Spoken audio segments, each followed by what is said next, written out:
do today is I am not, I'm trying to simplify it so it doesn't seem like such a burden. I know that quite a few of you have multiple courses that you manage.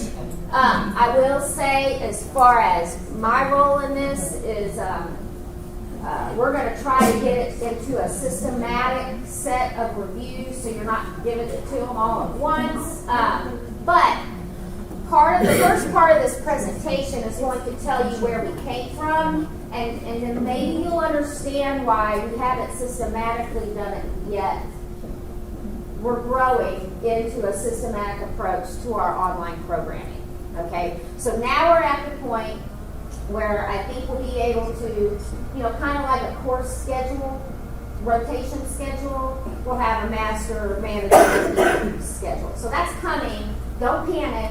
And I'm going to demonstrate to you, kind of explain the landscape of the online program management.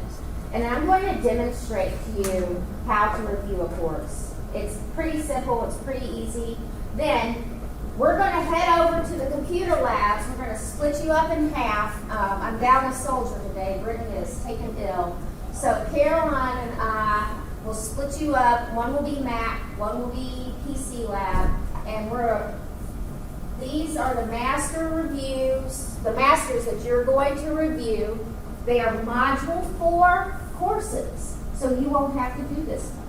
Now, you may have one that's outside of your content area, but don't panic. I've reviewed them, and I am in one, and it's your content area. So you don't necessarily need to know the content to be able to do this particular task. With that being said, did everybody get these? Caroline, will you just make sure everybody has one? All right. Before you get started. Oh, yes. Before you get started, are master courses just for online instruction? Right now, we are only talking about online courses. So when you design one, you're designing it for the online, not for the SCD, and not for the NC students because they're on campus. Okay, now here's where I said we're in the process. That has only been brought to the discussion in the last semester. And so our office and myself, during my major reflection time, is thinking, okay, how do we handle that? Because the one thing we don't want to do is confuse people when they log in. So I can't just say, everybody gets a master for this, a master for that, a master for this, because we have to structure it within our Moodle parking spots so that they're easily found. You know where to go if you want in seat, you know where to go. So that's coming. That's coming, okay? Now, people have been requesting them, and we don't say, no, we're not ready for that yet. We go on and do it, but as far as campus-wide, we're not prepared to handle that yet. Okay, so master course managing. The objectives for this particular session and rolling into the second one, or session 3. We're going to describe the Moodle course process, where we've come so far.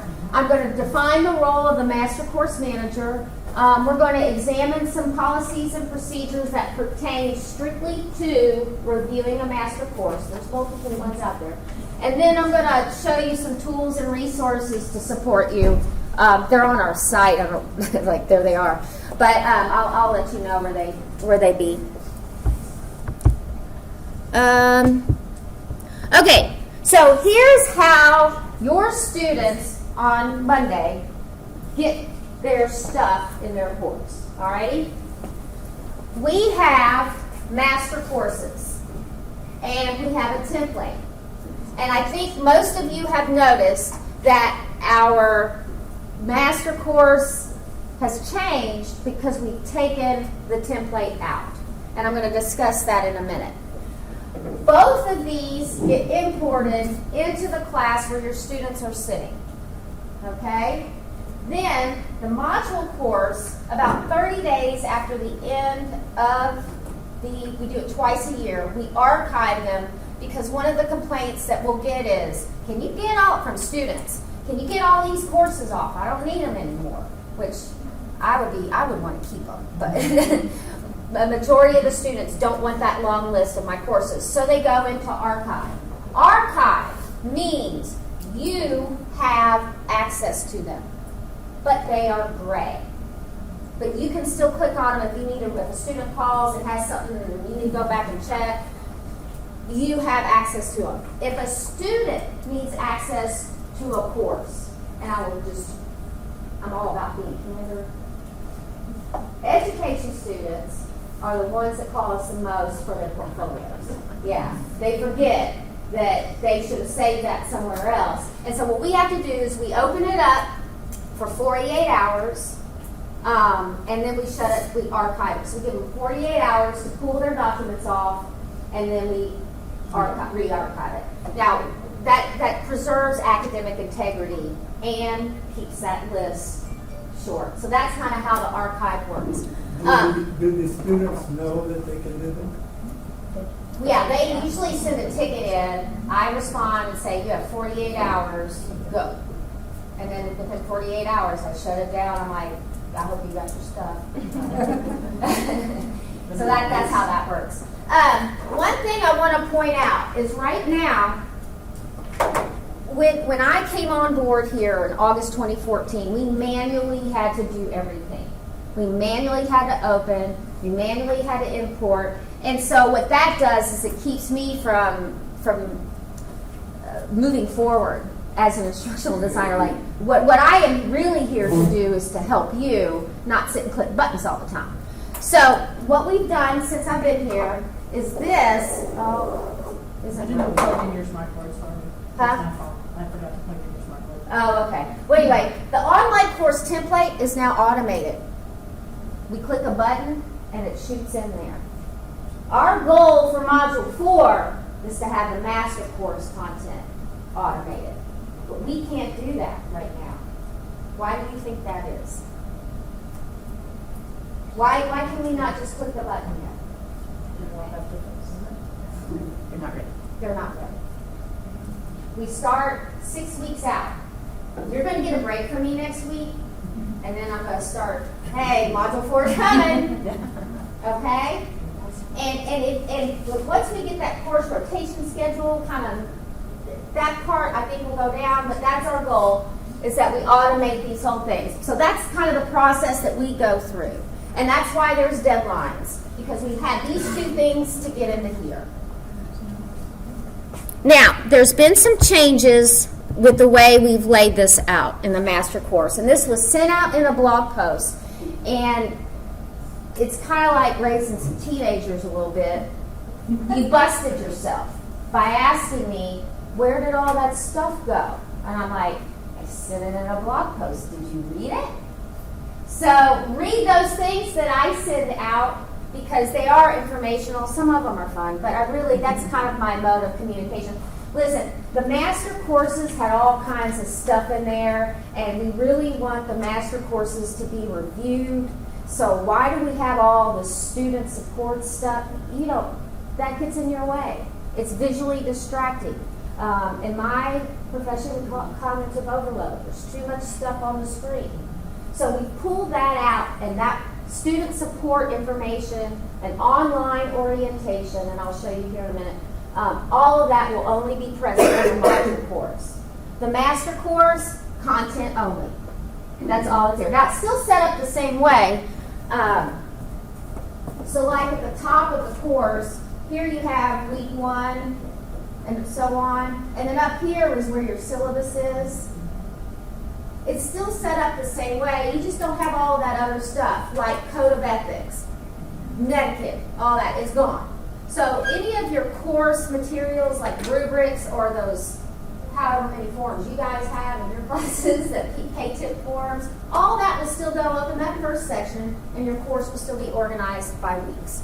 Our syllabi, getting better there. When I first came, they were all in PDFs, and nobody could edit them. Well, the rule is now to make them a Word document. Okay? And we're getting there. If your syllabus is still in a PDF, then it hasn't been changed since before 2014, because that's when I got there.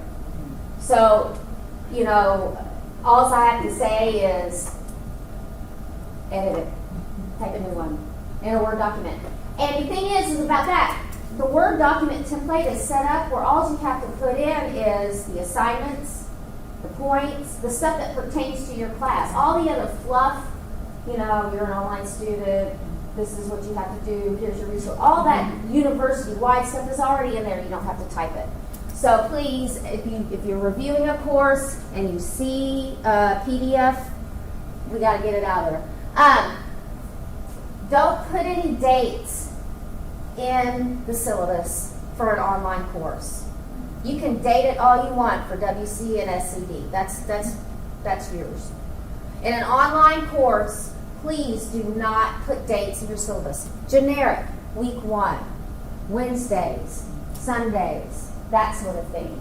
Because what happens is we don't go, you know, we import a course and the syllabus has a date in 2014 or 2015 and the dates correspond, then the faculty member gets harassed because, I mean, we've gotten help tickets before from students. My syllabus says it's due this day and this isn't even a day, you know, so we need the dates removed. And the same thing with the instructor. I think the dates don't bother me as much as the instructor. When an instructor's name that's not teaching the course is in the syllabus, that says two things to me as a student. One of two things, or both. Number one, I don't know what I'm doing. Number two, I don't care enough to change the name. All right? And that's not the image we want to portray online. Speaking of distance, okay, there's a distance there. We have to do everything we can not to further the distance and represent us as accurately as possible. Ellen? Yes, ma'am. Okay, with the dates in the syllabus and the instructor, are you talking about just the master courses at this point? Mm-hmm. Okay, not the actual course. Whatever because now it's in a Word document. Mm-hmm. Like with you guys, I know you want dates on your syllabus for your people. So then I would change them in there. Just because, yeah, in the module course. Just because, I tell you, you know, just for simplicity's sake across the board.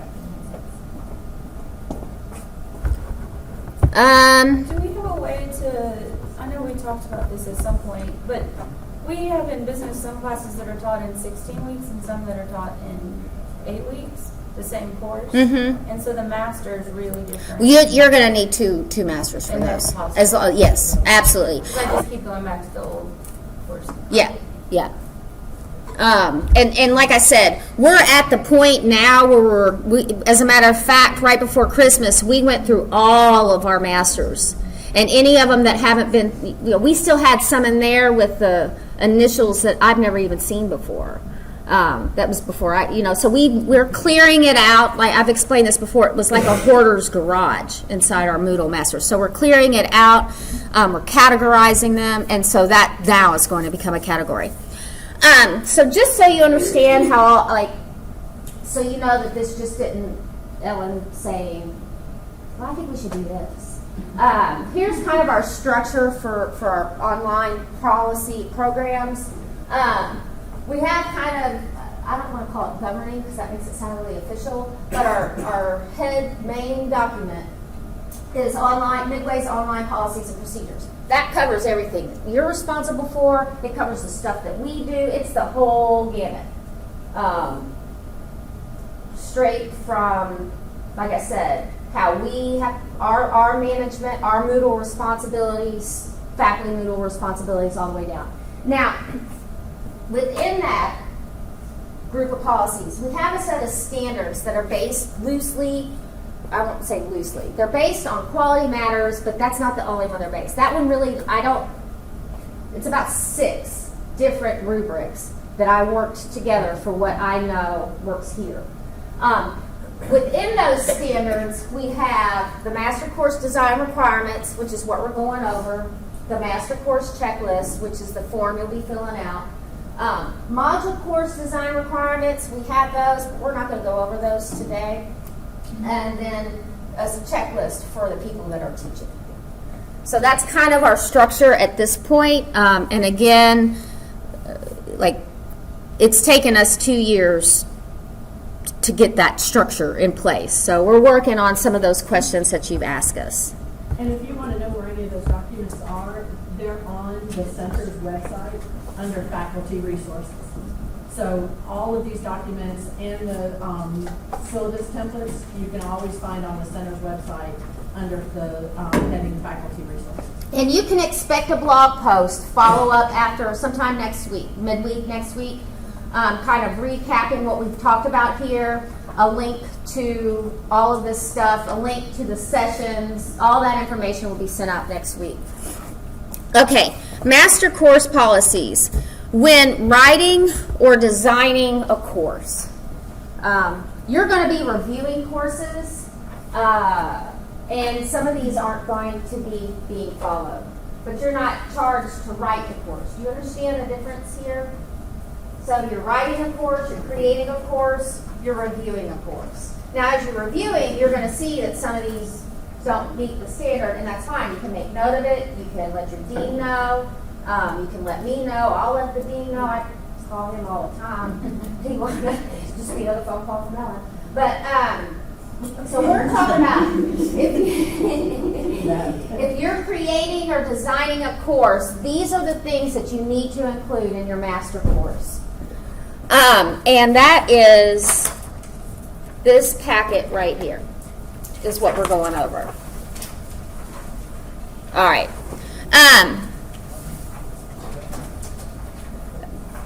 For simplicity's sake, I broke the master course page. So we're looking at it as a page into 3 different parts. You have your course information, and that's that top part right there. You have your content, which is the stuff that we all know what I'm talking about. And then you have the management. Course information, that stuff up there. Content and course management. So there's really only 3 areas that you're looking at. That kind of simplifies it a little bit. For course information, it's the stuff that I've said before. The syllabus must be on a Word document. Template, don't use dates, don't use names. Any other course-related materials. Now, if you have a third-party outsourced thing, like my math lab, stat, I think accounting uses McGraw-Hill, yeah. Any of those documents that are important for your students will need to be up in that top section so that they can reference them.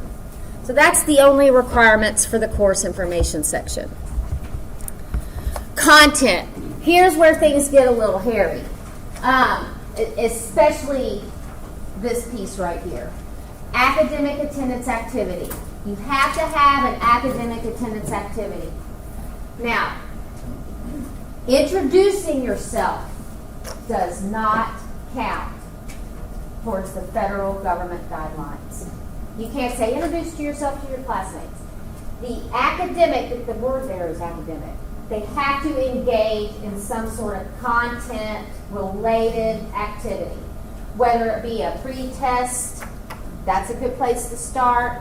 I do have an introductory forum. But within that introductory forum, I have them read something and apply it to part of their introduction. So you can smush it together, but you can't have it just to be introduction only. The federal government does not count that. So the other thing that you probably need to be very specific about, and there's one course that does a really good job. It says in red and bold, you need to complete this activity by the first week of the course, or you will get dropped from this class. I mean, they lay it out there, and it needs to be explained to the student. Again, that distance. If we don't communicate to them our exact expectations, they're going to get dropped just because, I'll do it the second week.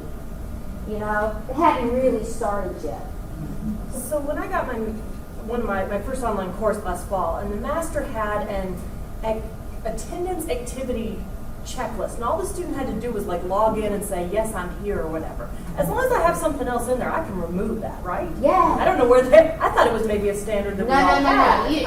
No. It was whoever did it before me. Yeah. But I can get that out of there as long as I have They something. have to be academically engaged. Okay. Because all the Now- students are like, what does this count for? And I'm like, I just assume you have to do it. Now, so. with regards to retention and things, you know, I know that we all expect our students to do their assignments, and we know that sometimes they don't, but it's really important that they do that first week assignment, or they're going to get dropped from the class. And that includes engaging in the discussion forum. Yes, as long as they're engaging in discussion forum about the content, and that works. But if we don't tell them, you're going to be dropped, they very well could be like, oh, I'll just catch up in week 2, and they're going to get dropped. Yeah, can I jump in here? Yes, on this? yes, Because please, this is this important. also has financial implications for us, and it also has to do with the feds, okay? Because if we kick them out, and then they say, well, no, I want back in, and I get that students, and especially this fall, you know, we had the students from St. Catherine's that had never been in an online class, and I don't know how many students said, holy smokes, I forgot I was in this class until like week 3, and we were like, ay, and you know, and so, but the thing is, they get financial aid, but if we drop them, then we have to send money back to the government, and that's money we can't just say, oh no, we made a mistake, they're really in, you guys send it back. They don't send it back. And so we have to make sure that this is all really clear, because this has huge financial implications for us. And we can't do this thing back and forth with the feds, because that's when you get in trouble, and that's when it's like, do people know what you're doing? You know, then you're going to look at. So this is really critical, and this is a point that we are going to hammer with you all, and that we're going to hammer with our adjuncts, okay? That this whole attendance thing is extremely important, because it also relates to their financial aid and to the feds and what we do and so on. So it's critical that we get this piece. Well, and really, having come from St. Catherine, if this stuff isn't done properly, it can lead to sanctions. Bottom line. Bottom line, and which means our jobs. So, you know, best practice would be to put a small statement. It doesn't have to be a big bold red like the one that I saw, but it made the point across. But we need to communicate that, at least that one assignment. They cannot do the rest, but it doesn't affect the institution, that first week assignment. I just want to clarify that now we're saying that if they lead the week 1 forum discussion, that takes care of it. No, it's not limited to forum discussion. No, I know it's not limited to that, but if you make that. The academic, yeah. Because when we first started this, we were told forum discussions didn't As happen. long as the forum discussion is not just introduce yourself. No. As long as the forum discussion If is. it's content oriented, you are okay. Okay. Yeah. Because that's different than what we originally told. Oh, and I also put on each week, I do not accept late work. Right. I mean, that would take care of it too. I hate late work, man. It's like the That would be devil. part of the attendance form you all put in, like when you go into the shell, actually to put in your information. That's where I put There it is in. an attendance piece That's where I put that's it in. already there. Well, it doesn't hurt to emphasize it. Right. I'm just saying, when you are reviewing the master courses, make sure there is something in there that tells the student. And if you don't think it's enough, then drop a label in there and put it in there so that it fits. It doesn't matter if you're not teaching the course or not. You'll be in the master. You can throw that piece in there and not break any rules. As a matter of fact, you'll be supporting a very important rule. Is that on our checklist? Yes. Yes. Quick question. Since I haven't taught any, well, I've sort of taught it online, but what is the first week? What is it, day 10, Mary Elizabeth? Yes, Day they just, 10. we need to know before day 10. Yeah. But So the first 7 days First course. 7 days. Now, It's the same academic calendar that you're on in face-to-face classes, except it's on the campus. It's day Like, 10. that's what I mean. It's like Sunday at midnight, is that the end of the? The online weeks go Monday to Sunday. Right. now, the people who outsource their assignments, I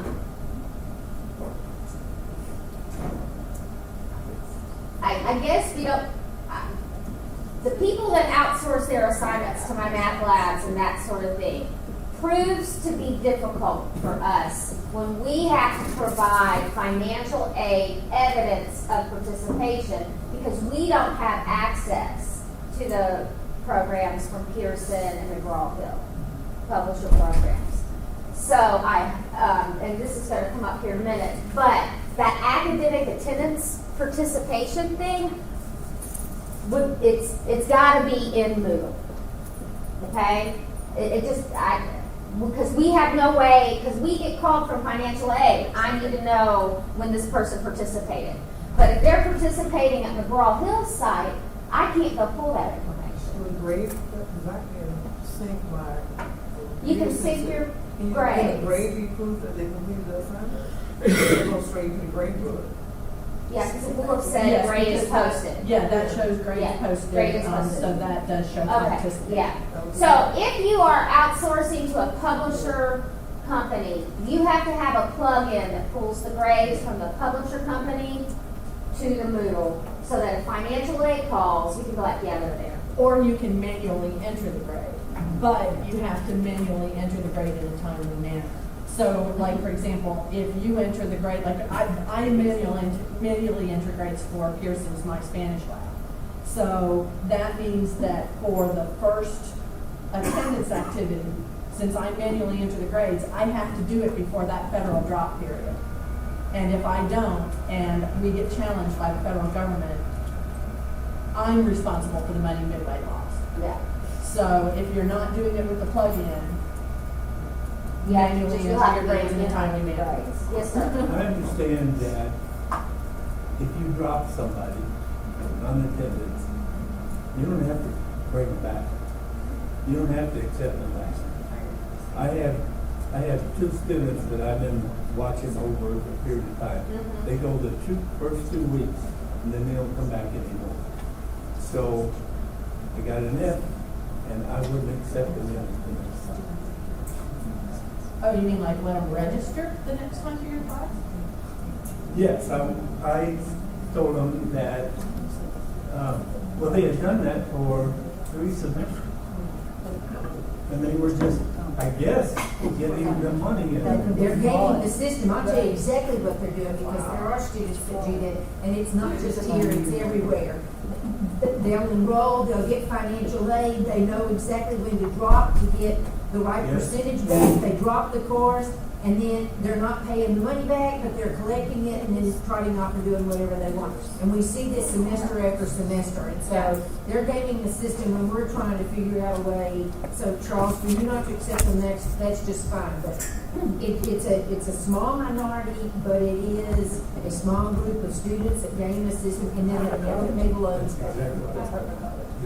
Yeah.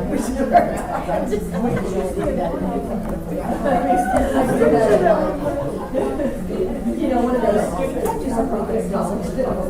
When they're not getting credit. Huh? Pretty soon, it'll catch up with them though, because they can't get financial aid and they haven't been making progress. Right. But they'll stretch that out. All right, so everybody understands academic attendance activity, and it's important. Okay, content, instructional components. You need to include and utilize at least 3 instructional components providing substantial benefits, learning benefits. So here we're talking interactivity, okay? You can have a quiz. But when a student takes a quiz, what are they interacting with? Content.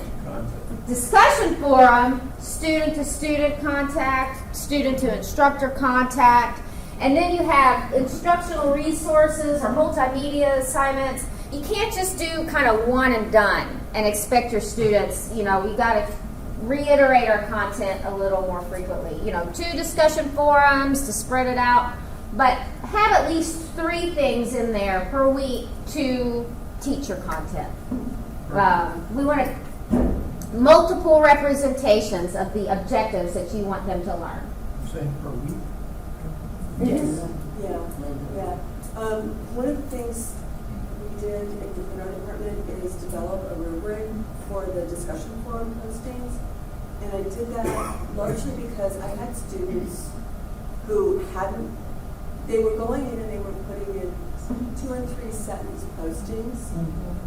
And when I went in to check on whether or not they had done the readings, they hadn't done the readings.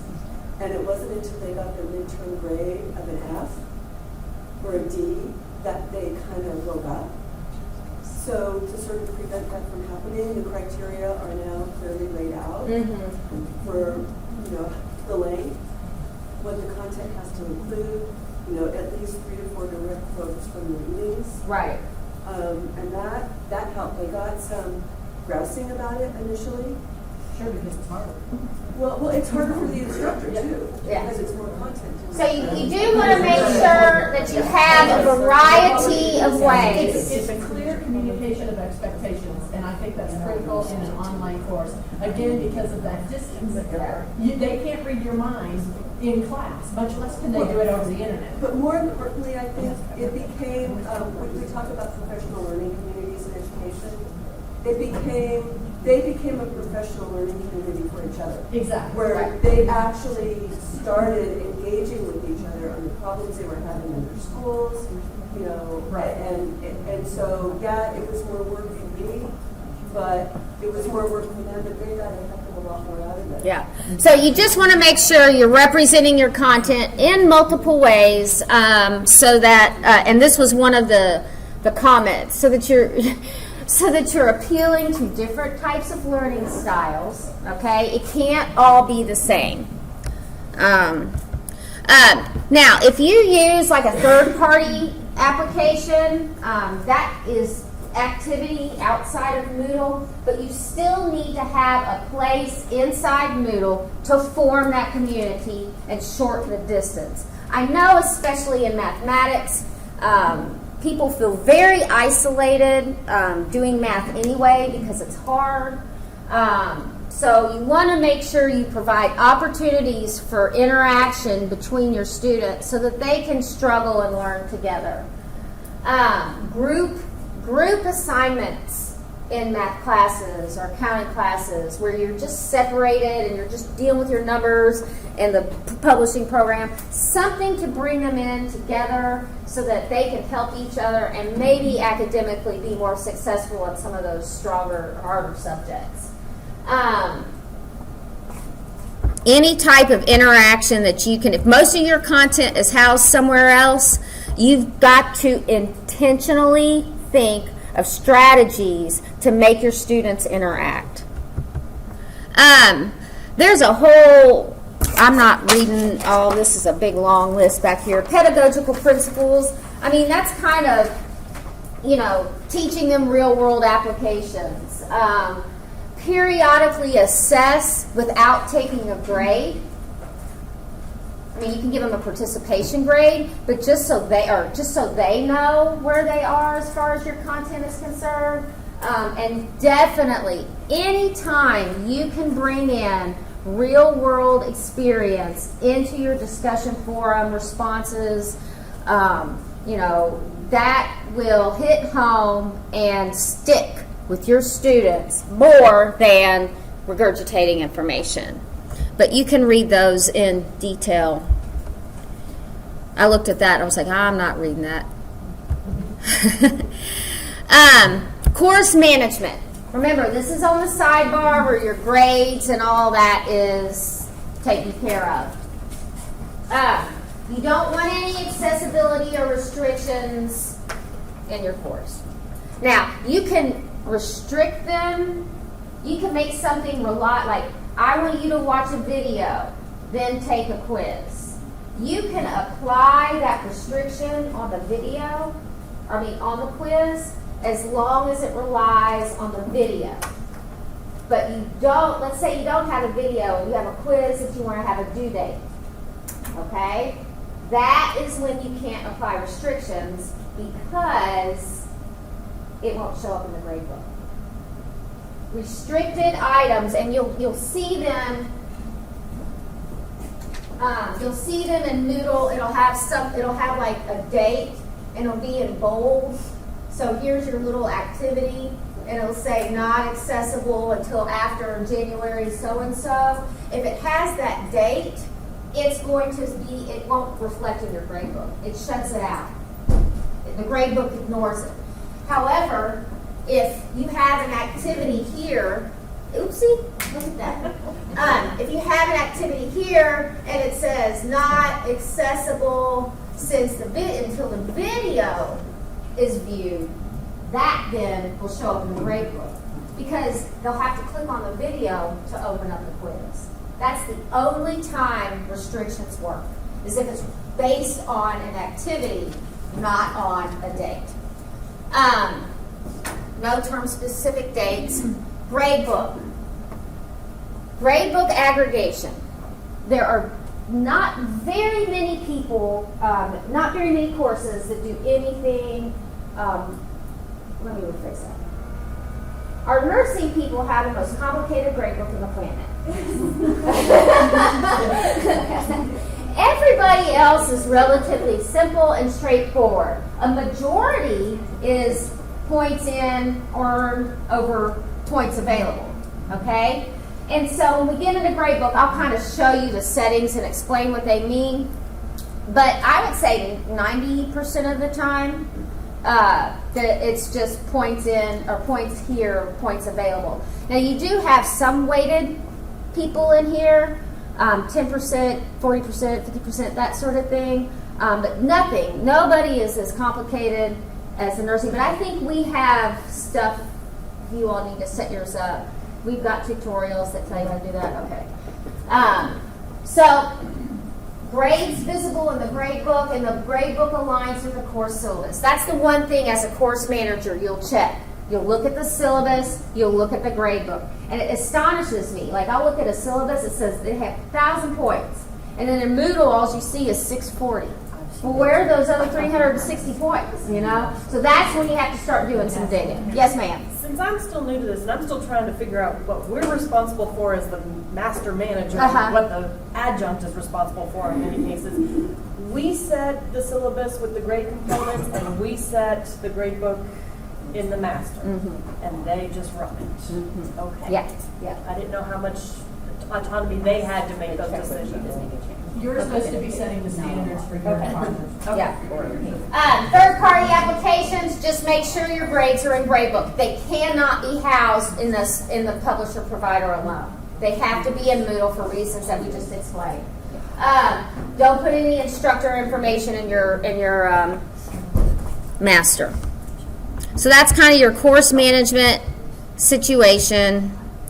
I'm skipping that. Master course checklist. Okay. This is, you get an email from Ellen and you put your head down and you're like, that's something to do. But I'm going to show you how to do it. Okay? You have 3 components. Course design requirements. Really, we're not going to have you check all of the design requirements that I just went over. Per se, with regards to that number 1, what do you think is the most important thing you need to check for that first number 1 arrow right here? The academic attendance. Okay, really, I need you to check for that. The rest of the design and all that other stuff that's in our Midway Online Standards rubric, we're going to have to hit that as we go. Remember, I value your time, and I know you don't have a lot of it. This is the most succinct way we can make sure our courses are ready to go. Okay? So we're going to kind of, the fluff is important. It makes for a better course, but realistically, these are the bare minimum things that you need to check. This needs to be the academic attendance. Is there one, and is it explicitly stated? Then you have your dates and restrictions, the grade book, the syllabus format, and then the links and videos. Let me explain to you about the link or the videos.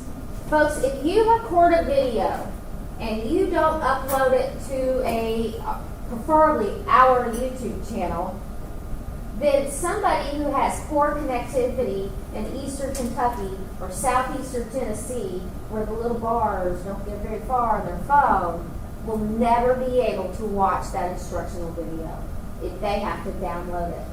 If it's a .mp4 or a .wmv, if it's a dot video, you're risking your students not being able to get it.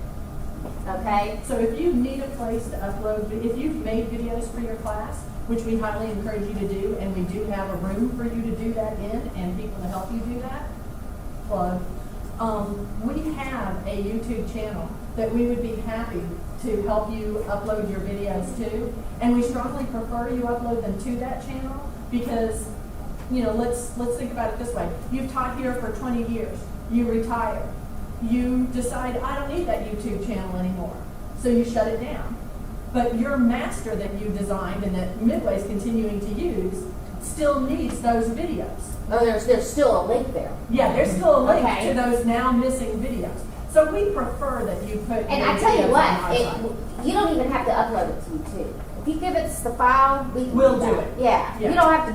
You just make the video, and we will make it there. We'll do it. Yeah. So that's kind of now. Are you going to be able to change that as a master course manager? No. You'll make a note of it, and then we'll address the person who is supposed to be creating the course. It may be you. It may be somebody else. We may be able to pull that video and just upload it to YouTube ourselves. Okay, but those kinds of things we need to make sure that they're not dot videos, that they're streaming videos. Yes, ma'am. Do you want videos in the masters or just in the modules? Yes, If you have a we want different it in the teacher, masters. Oh, and I'm not talking introductory videos. but the chapters and stuff. Yeah, if it's content in a video, then yeah, it needs to be Be in the master. Yeah. Okay, so what I'm going to do now is, let me make sure. No, I want to continue. Yeah, continue recording. And I'm going to come down here and I want to go here. Okay, so what I'm going to do right now is I'm going to take you through the steps. Now, here's why I did it. Remember intentional strategy? We could stop here, go over, and then do it as I teach. But what happens there is people start moving along, and I can't keep up with everybody. So I'm going to run through one in its entirety real quick. This doesn't take very long. And then we're going to take a break. We're going to go over to computer lab. We're going to do one, and we're done for the day. Okay? Could you explain, avoid using click here for Oh, links? yeah. You don't want to put click here and then highlight the here and make here the link. Okay, that's bad practice. As a matter of fact, it's best practice to put the link itself. However, some of them are like 4 lines long, and that gets on my nerves. So that's when I write a truly descriptive words, and then I make that the hyperlink. So if I have a link that's 5 lines long, And they won't be able to. that was a super good question. Yeah. Okay, so I didn't pull the form up. Well, they've got the form in front of them. Well, I was going to show them how to. All right, to save time, This is not very good, but basically what I would have on my screen is I would have this up and down here. I would have this form so I could click and then you type directly on the form. But I'd have to go somewhere and download it, and that's going to be, does everybody understand what I'm setting up here? We'll show that in the lab. Yeah, you're going to download one and have it on your screen. Okay, me, I'm just going to show you what to do with it. So, course design requirements. So right now, the first thing I am looking for, this wasn't a good course, Carol. I don't know Spanish. Well, here, you want me to do this? Let me do this because this is my course. Yeah. So the first thing that we need to look for then under course design requirements, we said that the important thing here is, does the course have an attendance activity? So we scroll down to the first week, and you see right here, participation points, chapter 1, part 1. It says submit your participation points activities here. And then in that red bold, it says important. This activity must be completed before the end of the first week of classes to register your intention to remain in this class. If this activity is not completed on time, you'll be dropped from the course for non-attendance. Boom. There it That's is. clearly communicated to the students. And you can put a little check on the floor Yeah. and move on to the next thing. Will you send us that exact verbiage? And Sure. we can just have it? I'm making it up. Sure, absolutely will. And then that takes care of it. And the important thing to note here is this is actually a graded content assignment. This isn't just them introducing themselves in a forum. They had to go to a book, do an exercise, and then turn in that written Word document. So that one's a check. Why isn't that repeated in week 2? Because once they've done it in week 1, they have registered their intent to stay in the class for federal financial aid guideline purposes. And basically, Midway University is in the clear. We get to keep our money. All right, so then the second thing, Yeah, so the second thing then that we need to check for are dates and restrictions. So we're checking to make sure that there are no semester-specific dates and that there's no restrictions. So basically what I do when I'm reviewing a course for that, I'd look down through this course and I'd say, oh, okay, everything's in a book. wait, hold on a second. For assignments, remember I was talking about those bold things? You scroll down. If you see a bold, make sure it doesn't have a date. Make sure it has a activity. Right, and that's the restrictions. Yeah. And then also some people, you'll notice in some of the master courses, if there's an assignment, then the assignment in like the descriptions will say due on February 21st. Nope. Make a note, that's got to get out of there. I see what Ellen's saying about like the topic 1 could have a date to it, but each individual activity could have a date to it too. Don't you still need to go through and check each activity? Yeah, which is pretty much what I was getting ready to say. Yeah, you've got to scroll down through. I think I had the same question, but when I set up the courses, I make the assignment, and then it says date accessible, date due. You don't have to go into each assignment to make sure that that is clear.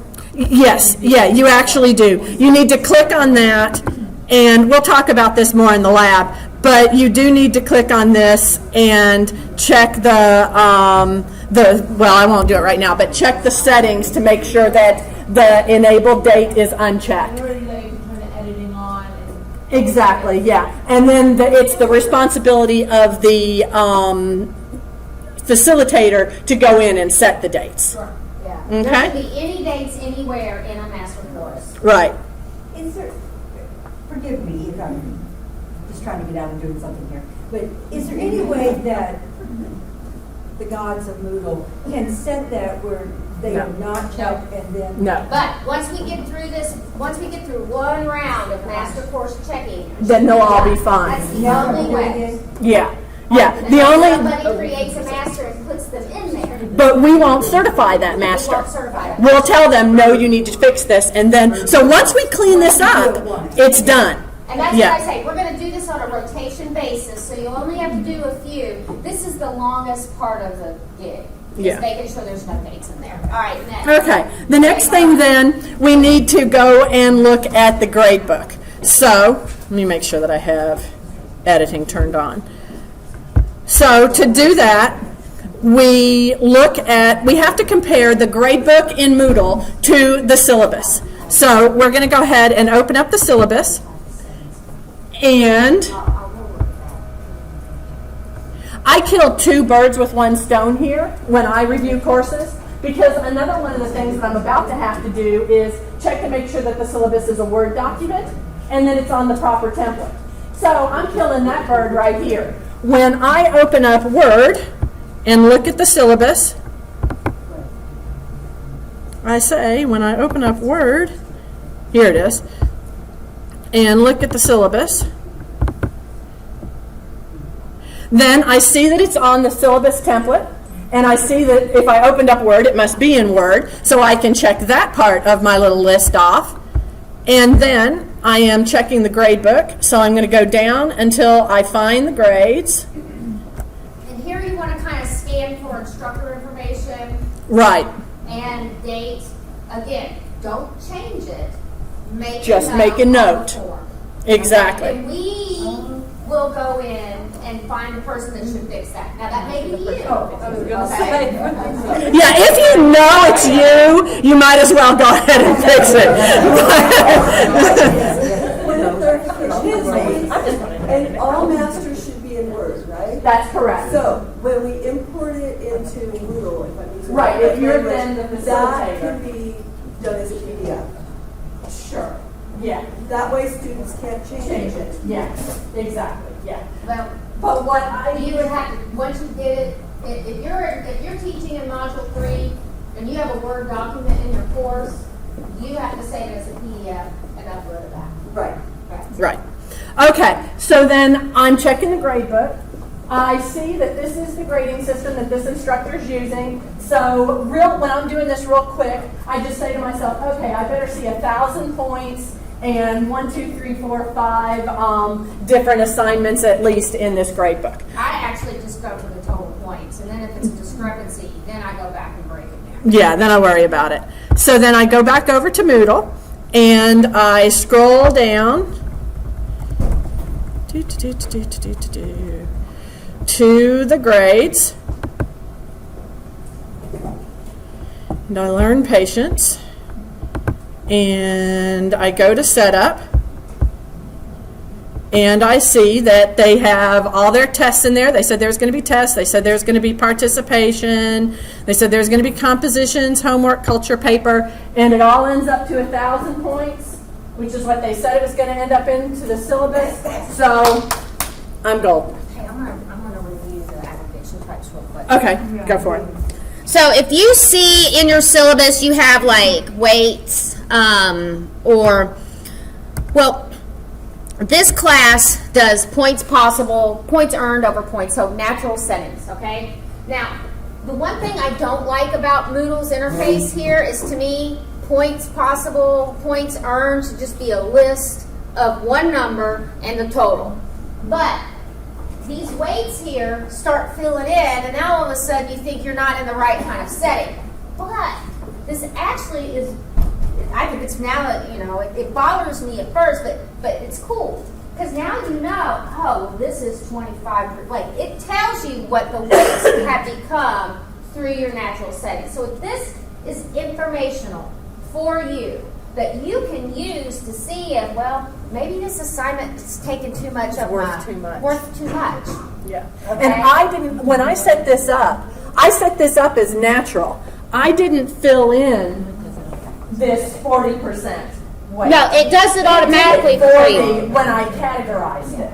I didn't alter that. It did it automatically. Just because I put the things in categories, because I wanted them, the only reason I put it in categories, it didn't change anything. I just put it in categories because that's how it was on my syllabus, and I think it makes it easier for the students to read it. Okay, I've done all my participation things. I've done all my test things. I've done all my assignment things. Okay? So if I've got that you have to make 3 discussion forum posts in a week, and that tallies to 25%, 25 points, which is a proportion of the entire 200 points, essentially 1/8. Mm-hmm. Does that? These will reflect that percentage. Automatically. Automatically. So you can make sure it's percentaged out correctly. Yes. You don't put these numbers in. Yeah, don't alter those numbers. All right. So, On the left-hand side of that syllabus, where do you find how to get to the student evaluation? okay. That's a completely different place. We'll answer that question in a minute. Back to grade book. Do we count up, make sure that they say there's forecast in the syllabus, they set up for forecast? Yeah. Okay. Yes. So make sure Well, what's in the syllabus Appears matches what's here. in the grade book. Now, what if Moodle doesn't, like, last semester I asked for it, so Moodle wouldn't let me select any categories? then you call us and we help you with that. Yeah. Then Something's awry. is going on, Yeah. and usually with the HTML, and we fix that, and then we tell you you can go ahead. Okay, to see how the entire course is being aggregated. We're almost done. To see how the entire course is being calculated, you want to go to the top bar where your title is, and you click Edit and Edit Settings. And then you learn patience because we're on wireless. Yeah. Okay. Aggregation. Natural. I just wish they would have just done sum of grades. They changed that in some update we have, but natural is sum of grades.